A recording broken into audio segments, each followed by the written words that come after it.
Nah, inilah acara peringatan Maulid Nabi besar Muhammad SAW di Masjid Itabi dengan sistem pemasak lamang nanlah kita inovasi. Yang dahulu kita babaka melalui lantan lamang.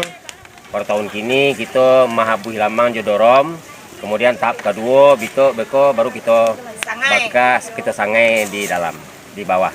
Nah, alhamdulillah dengan ada inovasi-inovasi kelezatan dan kenikmatan lamang yang kita buat tidak berkurang dari nan biasa, malah mungkin bertambah dari nan biasa.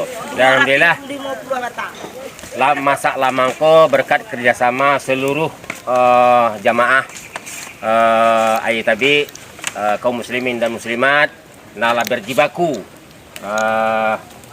mengerahkan semua tenaga untuk keberhasilan acara Maulid Nabi besar Muhammad SAW tahun 1444 Hijriah. Wassalamualaikum warahmatullahi wabarakatuh. Waalaikumsalam.